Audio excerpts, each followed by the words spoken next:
Daily Detroit is brought to you by the community. Support our work at patreon.com/dailydetroit.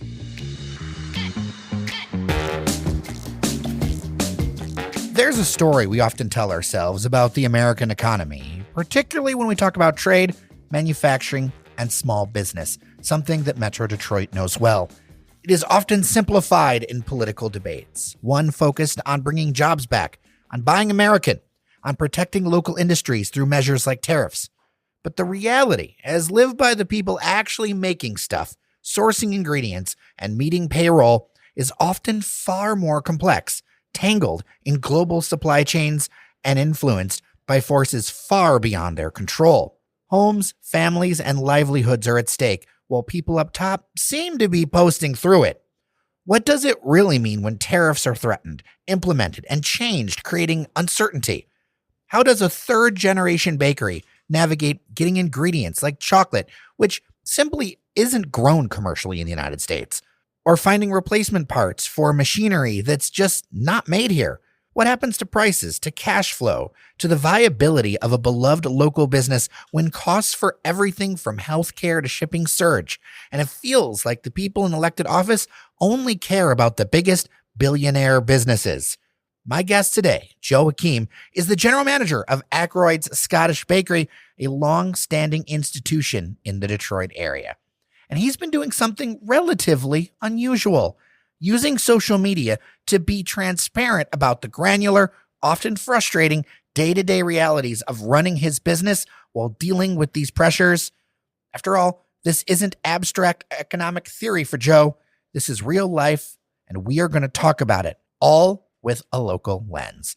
I'm Jer Stays, and this is your Daily Detroit for Monday, April 14th, 2025. Episodes like this are supported by our members on Patreon. Independent local media needs your support. Join us at patreon.com/dailydetroit. That's patreon.com/dailydetroit, and get swag and access to our member-only community chat and secret podcasts. Let's get started. Joining me at the studio at Techtown is longtime friend of the show, listener of the show, and somebody who I just really enjoy a lot, Joe Hakim. He's the general manager of Ackroyd's Scottish Bakery. Welcome to the show. Thanks, Jer. How you doing? I'm doing good. You know, I wish it were, we're going to have some fun tasting some things, but I also kind of wish that we're just a tasting episode, because there's so much to unpack with what's going on in the world. I wanted to talk to you because on social media, you do a great job of diving into the particulars of your business. And I really appreciate that. So for people who don't know, let's do a little bit on what Ackroyd's is, and then we'll talk about like why you share more about the business. And I think a lot of people do. Sure. Okay. So we are a third generation woman-owned small business that shifted back in 2020 from a brick and mortar to a full e-commerce setup. So right now we are in Redford, Michigan. We are on Plymouth Road, and we have a baking facility and curbside pickup location. All right. So from ackroydsbakery.com, we ship all across the United States. And as is in the title, Scottish Bakery, we do some importing as well, which is of particular interest to us because of this whole tariff kerfluffle, what do you want to call it? Kerfuffle is a good word. Is going on a daily, hourly, minutely, if that's even a word, minute by minute basis. Everything is just in flux all of the time right now. Yeah, and so people know we are recording this kind of end of the week to air on Monday when you're hearing this thing. So anything we talk about, we're going to try to be as general as possible, because who knows how things are going to develop in the next few days. And that uncertainty has got to be nuts. So why do you share more? The best way I can describe it is just that I feel that there's not a broad enough understanding of how small business operates. And nationally, just from the nationwide perspective. On social media, we're told, best practices, whatever in quotes, you want to say is like, market your stuff, sell your stuff. Don't be political. Don't be standoffish. Don't tell the truth, right? Operating a small business is hard. It's tough work. We have 6 people in our large facility now. We used to be a team of 12 to 14. We can do more efficiently now because we moved to Plymouth Road. We have better equipment and stuff like that. That's fine. However, we have to do more work now than we ever have with less people. And the things going on around us that are completely out of our control are affecting us more than ever as well. Rising costs, tariffs, anything that has to do with our bottom line is just impacting us on an almost daily basis. Bringing these issues up are important. Showing people that, hey, we have a piece of equipment that our pie machine was made in the UK. All of the component parts in it are imported parts. And quite honestly, like no one is ever going to produce a machine to make pies in the United States. It's just not something that the pies that we make specifically. So we're stuck to import. I've told the story on social media a number of times. We imported a motor last November or December for our machine because it was 10 years old. The motor broke down. That part cost us $6,600. I forgot I have a entry summary, which is what you pay when you bring an item into the country, the tariff you pay. We paid a total tariff on that motor of 0.35%. That's less than 1%. So on a $6,600 part, we paid $35. At the time, not as of right now, there's a 90-day pause as of this moment as we're on the tariffs. But had we imported it and there wasn't a pause, that would have been a $7,200 motor because there would have been a $660 tariff on it. The chart of tariffs that was presented throughout this whole thing, that was not accurate in any way as to what was actually being charged on the ground in your experience. Correct. So the most we've ever paid on a tariff from the UK is 1%. I had to laugh. So this morning, I was finished up my workout and was getting changed, and I looked down at my jeans. I was like, where are these jeans made? And oddly enough, they're made in Lesotho, which is a small, I believe it's an island in West Africa. And they're known for, and I had never heard of Lesotho until the tariff sheet came out, because they have a 50% tariff on them. Okay. The reason, so we know now there's a trade deficit equation that occurred, and obviously the reason, and so not obviously, but the reason Lesotho has such a huge trade deficit with us is because a lot of denim manufacturers have their jeans made there. These jeans that I'm wearing, these Levi's jeans, the Target Denizen brand, whatever, they're made in Lesotho. Calvin Klein, a couple other jean makers, that's where the jeans are made. So all of a sudden, this country that probably can't import a lot from us, which I think is the point of contention here, is that we were getting taken advantage of because places aren't importing from us as much as we're importing from them. But that's the way economies work. Trade deficits aren't necessarily a bad thing. It's a very mercantilist 1890s view that has been considered out of favor by economists since World War II, frankly, and before. Because one of the things that people don't realize about free trade is that it was something that FDR supported as part of the New Deal, because there's an idea that, you do what you do best and that let others do the rest. So how does that play into your business? Because you do you bake these things here, right? You are doing them. I've got a lot of questions, but you're doing them here in Michigan, right? But it's not like you're baking them, but there's components to this. And that's the key word, components. So, and this is the broader issue across the board in every industry. Okay. So let's take this chocolate orange shortbread, for example. We do not grow chocolate in the United States. We can't. We're not in the cocoa bean belt. The only state that is Hawaii, and they cannot take on the supply necessary to give us chocolate for the entire United States. We're not going to start growing cocoa beans here. It's just not feasible on any large scale. Okay, so the price of chocolate in the past, since 2023, has gone up over 200%. That's before tariffs. The two main countries that we import cocoa beans from, or that cocoa beans are grown, Ivory Coast and Ghana. Those are two countries in West Africa. Ghana had a 10% tariff, reciprocal tariff, and Ivory Coast had 21%, according to that chart. And we'll call that reciprocal in air quotes. Yes, in quotes, yes. So, again, Ivory Coast exports a lot of cocoa beans, they probably export more than they use themselves. A lot of these countries do that, especially countries in the global south. The issue here is that the cost of chocolate's already high.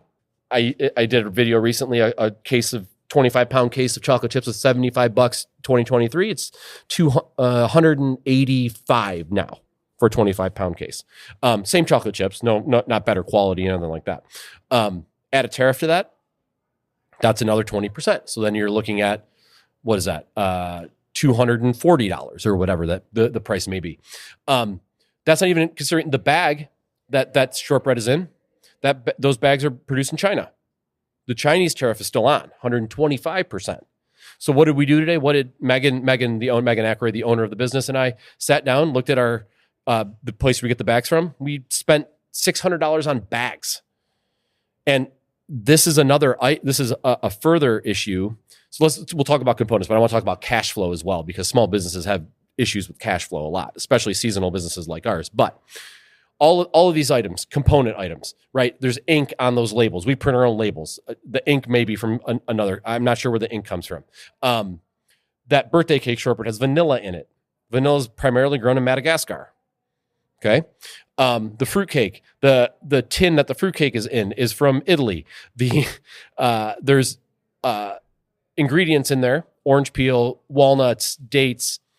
The other thing is to consider is if, yes, you can get domestically grown walnuts. Yes, you can get domestically grown grapes or dates. I'm sorry. But if you put a tariff on the imported ones, the demand for the domestic ones will become higher. So what is happening? This cheese and onion pie has eggs in it. Because we have a larger mortgage now, we have taken on contract baking. So we have other clients in our business right now. We need more eggs, more access to eggs. Well, eggs are hard to find right now, especially liquid eggs, egg yolks, egg whites, cartons of. So we're playing this game where we have to sit next to like new distributors and stuff. Well, if you haven't had a long-term relationship with the distributor, they're not just start selling you eggs, because eggs are hard to find right now. That's another thing to consider. Eggs, hopefully, are on the way up in terms of supply. Don't know. I've seen some stuff recently where egg prices are down in some places. They're not in others.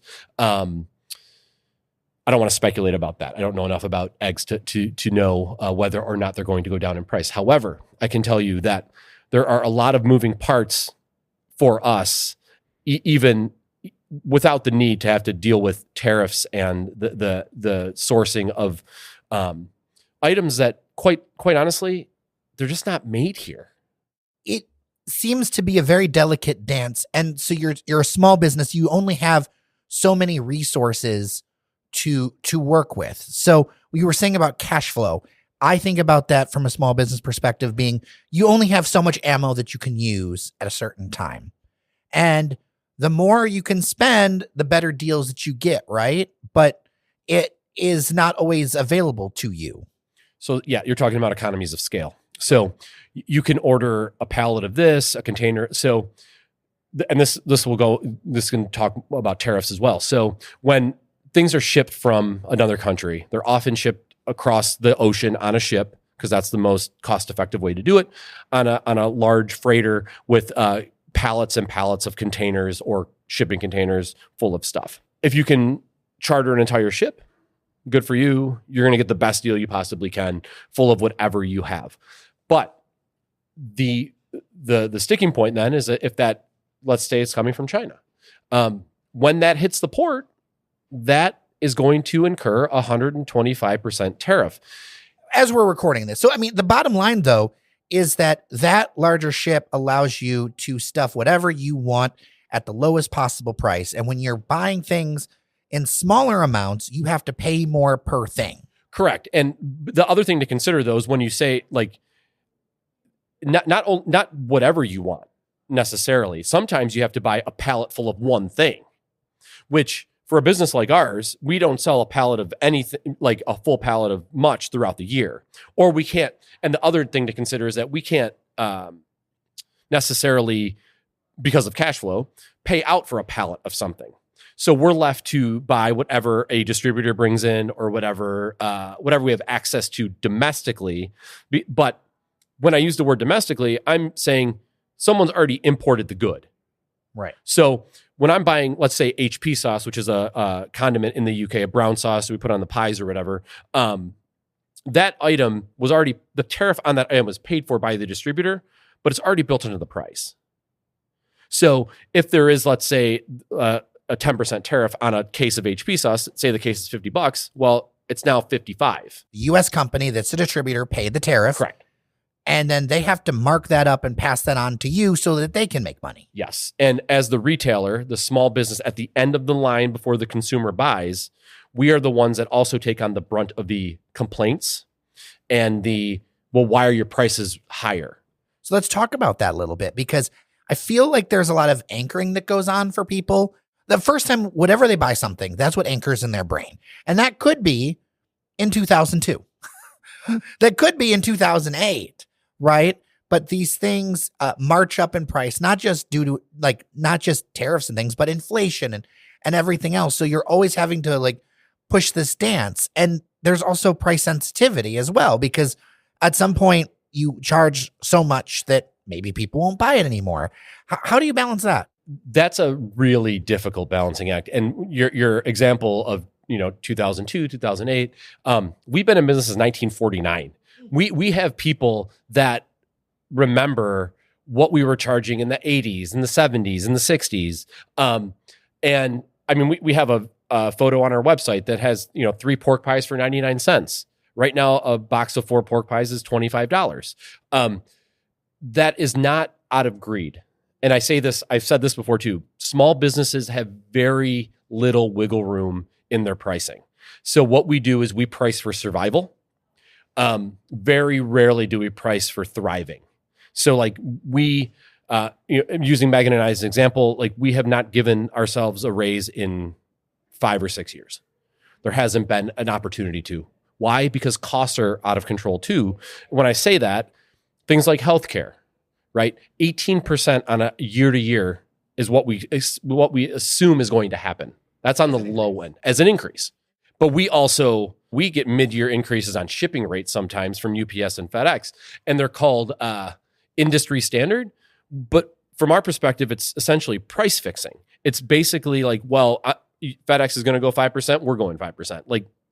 Who do we have left? We don't have anybody else to use. The post office, unfortunately, is not robust enough to take on. We ship perishable items as well, mostly. So we're left to use those 2 providers. That's basically our own choice, our only choices. So when they raise rates, or like they did this past year, they start putting a surcharge on if you use a credit card, or they, whatever costs they want to pass on to us, we usually eat those costs. Okay.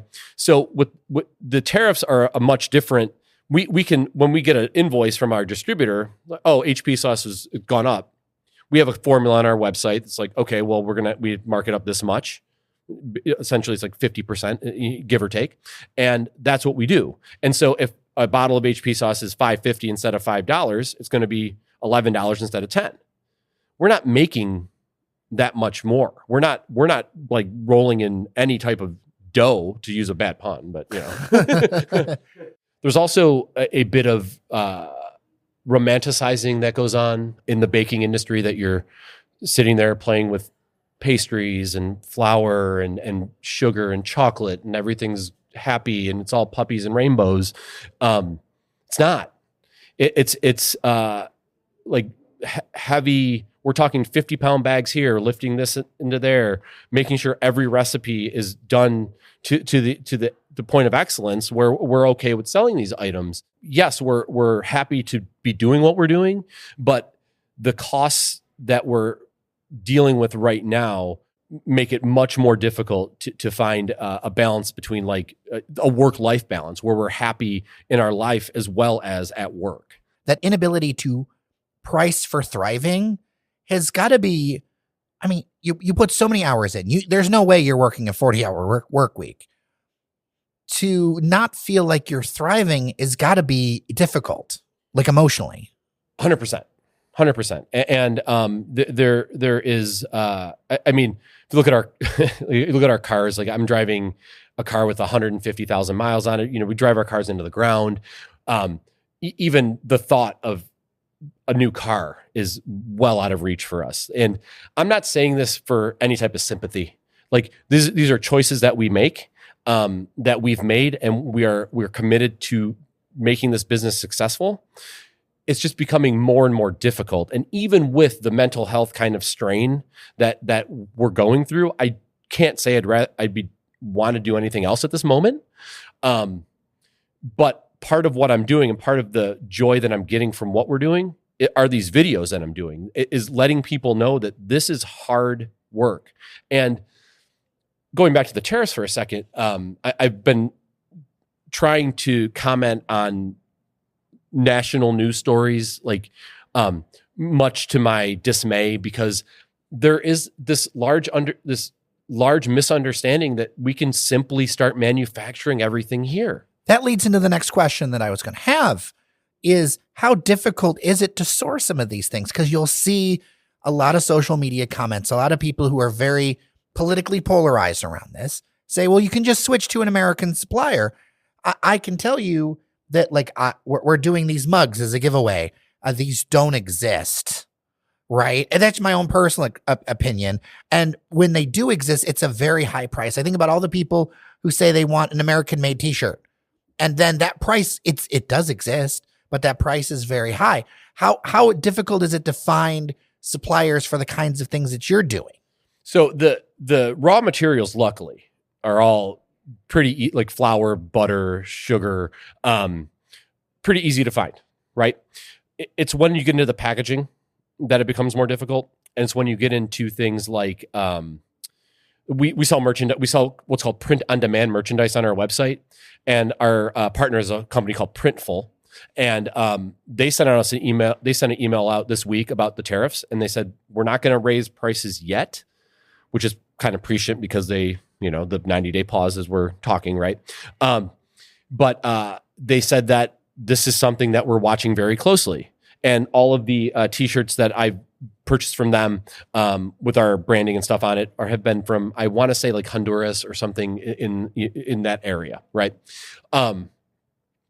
So the actual sourcing, the groceries that we bring in were all imported.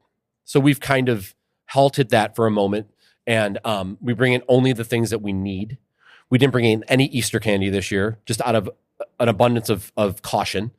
The other thing that I don't think people understand, especially about small food businesses, is that, and if you're selling into wholesale, our wholesale supplier, who's locally, they wanted our holiday pricing. They want our holiday pricing as soon as possible right now. Well, holiday item like fruitcake, I don't know, like 90 days from now. That's nice that we have a pause on these reciprocal tariffs, or in quotes again. But like, if in 90 days they go into place, and this, the tray that we bake in, the bag, all these things continue to rise in price, our price that we're giving them next week may not be even close to where it needs to be. That's something that small food businesses especially are up against. Food businesses across the country have thin margins. Because there's gross margins, and then there's the margin you actually make at the end. Yeah. Because you could say, well, your food cost. A lot of people think when you're baking, it's all food costs. That's all you're paying for. So the food cost in this fruitcake might be, I don't know, let's say $4. That is only part of the story. As you said earlier, there's labor, healthcare, all of the other costs involved. We've had customers go as far as say, well, maybe you shouldn't be paying your employees healthcare. Well, how are you going to hold on to employees then at this point? Everyone deserves healthcare. This isn't a matter, the larger issue for me is healthcare shouldn't be tied to employment, but that's another That's story. Not the system we live in currently. Right, yeah. And so that has to be built into the price. Well, and that's one thing that I think some people don't realize about foreign competition is that they've offloaded their cost of healthcare to the government. Most of the countries, and I'm not talking about, low-cost nations. I'm talking about Canada, the UK. No system's perfect, but the base cost of healthcare is not being borne directly by the business. Now, it is paid for through taxes and things like that. They're not facing that 13% increase or 18% increase on an annual basis. Right. And the other thing, I want to go touch back on that manufacturing side of it for a bit. The items that we bake with, the equipment that we use, one of them, we have a dough sheeter from a company called Rondo. Rondo is not in the United States. There is only one company that makes dough sheeters in the United States that I'm aware of, but they're technology-wise, they're well behind what Rondo is. And so when we bought our sheeter years ago, we went with Rondo because they were the best in the industry. We wanted the best sheeter that we could possibly get. We got an email from them today. All of the costs, the parts are made in Switzerland. Some are made in other parts of Europe. As of this morning, there was going to be a tariff. Switzerland had like a 31% tariff. So all of a sudden, if we're going to replace a part, it's 31% more. Same part, not a better part. And there's no world where that part's being made in the United States. None. I mean, ever. No. Like this is the kind of discussion that I'm having on a more and more on a regular basis. Well, just buy things that are made here. Going back to the pie machine, I bought a part that it wasn't a like for like. I didn't import it from the UK, but I bought it from a store in, I don't know, Garden City or whatever, and it was still made in China. So this part that I needed for my machine, I think it was $40, is going to be 125% more next week once it's back. Like if they have to bring it back into stock from China, that doesn't make sense. From our perspective or anyone's perspective, why am I paying that much more for something that will never be made here? It's a very complicated. It looks simple, but there's many parts within the part. So you're like, every one of those has to be manufactured. I think there's been like a widespread misunderstanding of how the world works today. I feel like there's a huge gap with a lot of people where there's like this wistful look back of those old factory photos full of people. Even if we brought back a lot of manufacturing, a lot of it's going to be robots, to be honest. I saw a video about that yesterday, and I hadn't even considered that. It's like if the investment's there, because honestly, like the average American worker doesn't want to be doing this kind of labor all day. One of the things that I thought was interesting about your business, and I think you were ahead of the curve on this, was you made that move from having retail to basically your mail order or delivery service, and then also really getting into consumer packaged goods. I've seen, since you did that a few years ago, more and more companies realize the money isn't in retail. Retail is almost unsustainable for a lot of these folks. Where did you see the writing on the wall, and what has changed overall? Because I think some people they're disappointed that they don't see the retail stores they did. They're disappointed there isn't those experiences, but it seems to me this is the way of the world. So this is a complex question. So when COVID hit in 2020, March of 2020, we were panicking just like everyone else. Shortly after the closures happened, Governor Whitmer said that food businesses could stay open because you was an essential business. So we thought at that point, we said, we're doing curbside pickup. We're not letting people in. We had a couple employees at the time who would have been considered at risk. They weren't as healthy as the rest of us, right? So we didn't want to make anyone's life difficult. So we shifted to curbside pickup and we focused on shipping. COVID was really good to us, and I say that with a bit of survivor's guilt, because we were able to shift so quickly. And at that point, like we know our numbers, and we knew our retail business was declining over the past few years prior to that. So I would go back as far as 2016 and tell you that our retail business was declining, our walk-in retail business, while our online business was climbing. Okay. Our online business skyrocketed in 2020 and 2021, fell off a little bit in 22, 23 and 24 were tough. This year is hard to say what's going to happen because of the roller coaster ride that we're on right now, at the whim of the current administration. So we made the decision in June of 2020 to say, you know what, we need more freezer space. We need more accessibility to ship. So we're closing the storefront, and we're going down this road. And then we found our current building in 21, and we moved in 22. But we were looking for a building prior to that. The other thing that people don't understand, and we've told this story before, is we didn't own that building on 5 Mile where our retail business was. We rented it for over 40 years. Not a strong business decision. And by the time we were ready to buy that building, first of all, we outgrew it. Secondly, it would have had to have been torn down in order to fit what we needed. The way the bank loan worked is like they said very upfront, we're not giving you a demolition loan. This is a loan for a new, you find a building or you demolish it yourself, you pay for it yourself, and then we'll talk about new construction loan. New construction wasn't worth it. We knew our path forward. And I think there's a lot of businesses out there. I mean, I walk into a clothing store right now and I can't tell you the last time I walked into a clothing store where there was more than 2 or 3 people in the entire store along with me. You can order clothes, try them on, send them back. And to be perfectly honest, there's not a ton of locally owned, like there's not a lot of peacock rooms around. Like what Rachel's doing, that's special, right? And it seems to me the places that stick out, whether it's for retail or even restaurants, because I know you do a lot of food stuff. Yep. One of the reasons like we've known each other is that you're on point with so many food things outside of the tasty Scottish goods, is that the places that make it have a certain like edge or corner that they've been able to find in the market, or they're a destination. If you're just yet another burger place, there's a very low chance you're going to make it. Yeah. And that's a really important point. And this is coming from a business, like we are one of the only businesses baking the stuff that we bake in the United States.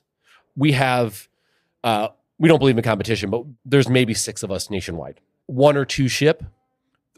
Yeah, 1 or 2 ship. And then the others exist like locally within their own, their own spaces. That niche is hard to find. Like we even notice, that our food, like with Google Trends and stuff like that, they're trending downward. So we have to shift, right? And one thing Megan and I, and thankfully our employees, like we are willing to be nimble. We will shift and we will move wherever we need to move to make this thing work. Taking on additional businesses, contract baking, or going into wholesale. Like you'll find our shortbread and fruitcake and Irish soda bread all around Metro Detroit right now, and also across the country. We sell on Fair and all these other places. The costs of all this stuff to continue to chug along, we haven't hit that point yet, but there could be a tipping point where we're just like, we can't continue to raise our prices.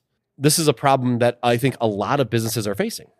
Like what changes would you like to see so you could see more light? There are so many things that I look at globally. I mean, healthcare is healthcare is huge. We spend, I want to say up to something like $30,000 a year on healthcare for us and our employees.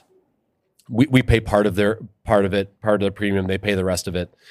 Universal healthcare would be a huge burden off of businesses. Huge, small businesses. The ability to have other providers in industries like shipping would be huge for us. Shipping out west for us, like if we ship to California, it'll cost us upwards of $50 to $60 per package. And people expect free shipping. There's a lot of expectations of the consumer right now that are built on the back of corporate, like Amazon doesn't need your money for shipping because they subsidize it with Amazon Prime. They have their own delivery networks. Yep. And the other thing, this is a kind of an extreme position, but we're also providing a lot of shareholder value to shareholders that we never will come in contact with. For example, I'll bring back UPS. UPS is what's called a dividend aristocrat, which means they have paid dividends to their shareholders for the last 25 years. Not many companies can say that, but they also raise their prices every year. They do things like, we need to raise our prices another 20%. And last December, at the same time they were raising their prices, they closed all of their customer service centers. Same time as a cost-cutting measure. And then they say things like, well, we're doing this to save costs, but we're also going to raise your prices 18% because of or whatever. I'm sorry, I'm conflating numbers with the healthcare. They raised the prices 5% because of industry standard. But you're saving money on the customer service center side. So what gives here? Well, they have leverage. That's right? it. Because what else are you going to do? You're going to do FedEx. You're going to do DHL. Or you're going to do what else are you going to do other than like hop in your car and deliver fruit cake to Ferndale? Right. A lot of our customers on a weekly basis, like we're shipping to Florida, we're shipping to California, we're shipping to Texas. We can't have our own delivery. Like we don't have the means to do that. So the light at the end of the tunnel is it's a tough one. Like more wholesale business for us would be great.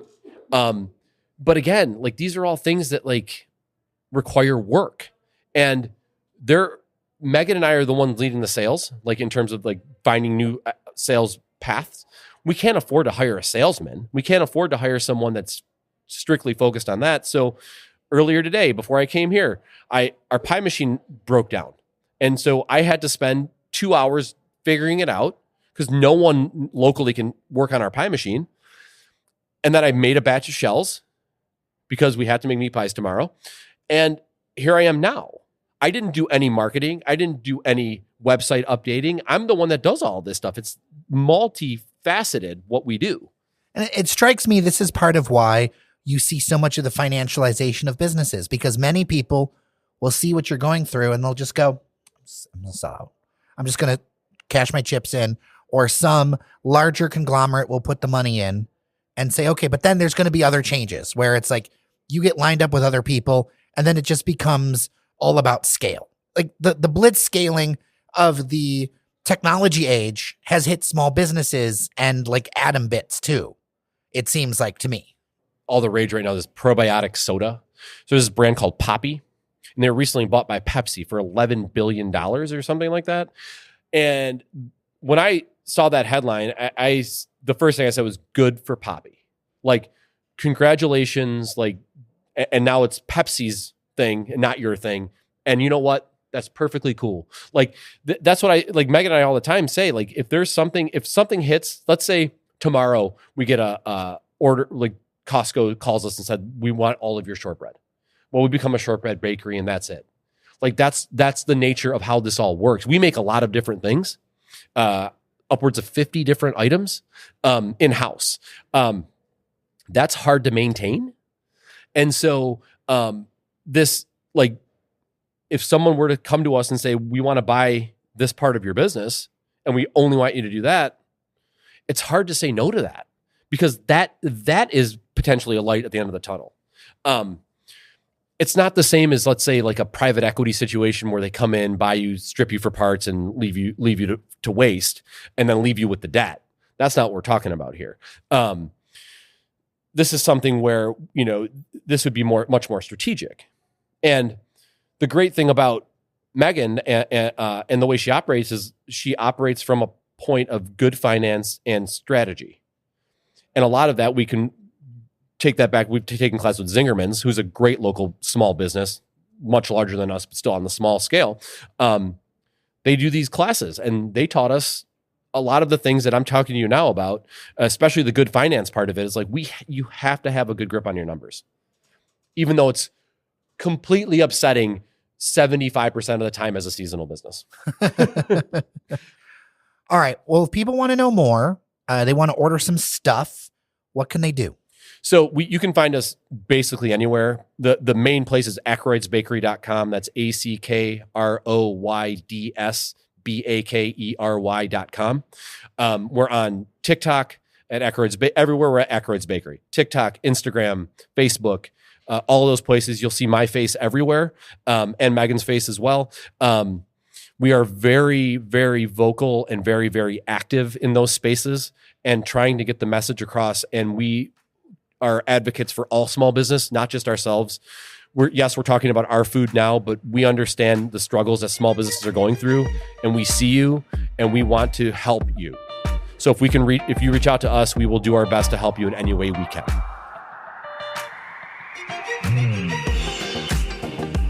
Thank you so much for listening to Your Daily Detroit. If you like what you hear, leave a review, 5 stars on your favorite podcast app, and then send it to a friend. Word of mouth is the best way to push Detroit's conversation forward.